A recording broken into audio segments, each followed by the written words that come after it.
अस्सलाम वालेकुम, this is doctor Jawad. मुझे उम्मीद है कि आप खैरियत से होंगे।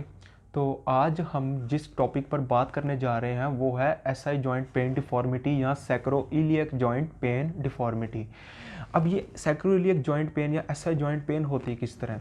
ये एक लोअर बैक पेन की कॉज है, एसआई जॉइंट पेन, जो कि डिस्क बल्ज की वजह से नहीं होती। ये अपनी इंडिपेंडेंट कॉज है एसआई जॉइंट पेन।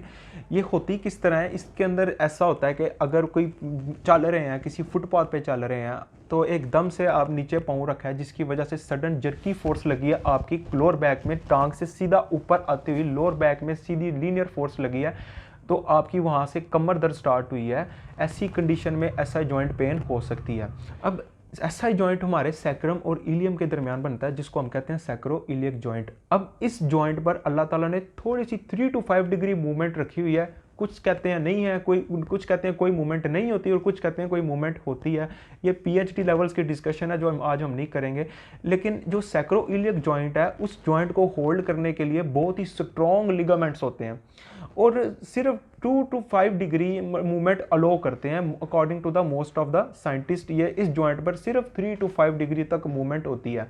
तो अगर फर्ज करें ये जॉइंट थोड़ा सा लेक्स हो जाए या एक जॉइंट है थोड़ा सा मतलब ढीला हो जाता है, जिसके लिगामेंट्स थोड़े से ढीले हो जाते हैं due to the hormonal changes, तो in women due to the hormonal changes in women, तो ऐसी कंडीशन में भी एसआई जॉइंट अनस्टेबल होने की वजह से एसआई जॉइंट पेन हो सकता है।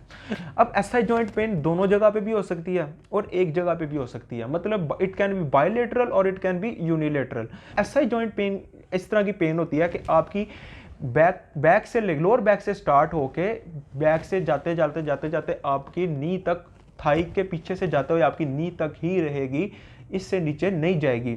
अगर पेन आपकी फुट तक जा रही है तो कोई और कॉज हो सकती है, एसआई जॉइंट पेन नहीं हो सकती। अब आपने डायग्नोज कैसे करना है कि इसको एसआई जॉइंट पेन ही है, तो उसके लिए कुछ डायग्नोस्टिक टेस्ट हैं जो मैं आपको आज बताऊंगा कैसे परफॉर्म करने हैं, जिससे रूल आउट हो जाएगी बाकी सारी चीज़ें और आपके लिए एक मतलब डायग्नोसिस बन जाएगा कि patient is suffering from SI joint pain और हमने जो ट्रीटमेंट देना है वो एसआई जॉइंट पेन का ही देना है और कोई ट्रीटमेंट नहीं देना। क्योंकि आपको पता ऑलरेडी मैं पिछली वीडियो में एक्सप्लेन कर चुका हूं कि कोई भी लोअर बैक पेन सेम नहीं होती है। एसआई जॉइंट पेन का ट्रीटमेंट कब देना है वो इन 5 डायग्नोस्टिक टेस्ट को परफॉर्म करके आपने पहले एसआई जॉइंट पेन डायग्नोज करना है, उसके बाद फिर आपने एसआई जॉइंट पेन की एक्सरसाइज करवानी है। तो सबसे पहला टेस्ट जो हम अपने एसआई जॉइंट पेन को डायग्नोज करने के लिए करते हैं वो है डिस्ट्रैक्शन टेस्ट। अब ये डिस्ट्रैक्शन टेस्ट आपने कैसे परफॉर्म करना है? आपने पेशेंट की नी के नीचे पिलो रख देना है और उसके बाद अपने पेशेंट को कहना है कि अपना हाथ को फिस्ट बना के अपनी कमर के पीछे रखे और आपने एक हाथ पेशेंट की पेल्विस, एक साइड वाली पेल्विस पर, दूसरा हाथ पेशेंट की दूसरी साइड वाली जो पेल्विस है वहाँ पर रख देना है और आपने नीचे डाउनवर्ड प्रेशर इस तरह अप्लाई करना है। अगर इससे पेशेंट की पेन बढ़ती है और वही पेन होती है जो उसको ज़्यादातर होती है, ऐसी कंडीशन में हम कहते हैं कि इसका जो ये डिस्ट्रैक्शन टेस्ट है वो पॉजिटिव आया है और it is most likely SI joint pain. अब एक और टेस्ट जो हम परफॉर्म करते हैं वो उसको हम कहते हैं गेंसलेंस टेस्ट। इसके अंदर आपने क्या करना है, आपने पेशेंट की जो एक लेग है आपने इसको कहना के नीचे हैंग करें और इसको यहां से स्टेबलाइज करना है। आपने इसको फोल्ड करके इसकी चेस्ट वाली साइड पर आपने थोड़ा लेकर आना है। अगर इससे उसकी वही पेन प्रोवोकेट होती है तो इसका मतलब है, अगर इससे उसकी वही पेन बढ़ती है इसका मतलब है कि इसका जो ये गेंसलेंस टेस्ट जो है वो पॉजिटिव आया है और it is most likely SI joint pain. अब एक और टेस्ट है जिसको हम कहते हैं थाई थ्रस्ट टेस्ट। इसके अंदर आपने क्या करना है, आपने opposite side of the pelvis इसको स्टेबलाइज करके आपने नीचे डाउनवर्ड थाई पे प्रेशर देना है। अगर इससे पेशेंट की जो दर्द है वो बढ़ रही है तो हम इसको कहते हैं कि हम कहते हैं कि जो थाई थ्रस्ट टेस्ट है पेशेंट का एसआई जॉइंट पेन का वो पॉजिटिव है, it is most likely SI joint pain.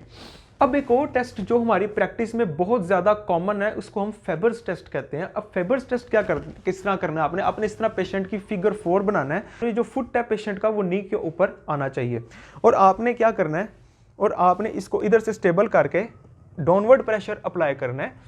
अगर पेशेंट की पेन इससे बढ़ती है तो इसको हम कहते हैं कि भाई फेबर टेस्ट इस पेशेंट का पॉजिटिव है और it is most likely SI joint pain. वो टेस्ट है जिसको हम कहते हैं कंप्रेशन टेस्ट। वो आपने कैसे परफॉर्म करना है, आपने सिंपल हाथ रखना है उसकी पेल्विस पर और डायरेक्ट डाउनवर्ड प्रेशर आपने अप्लाई करना है। अगर इससे पेशेंट की पेन बढ़ती है, हम कहते हैं कि ये कंप्रेशन टेस्ट इसका पॉजिटिव है और it is most likely SI joint pain.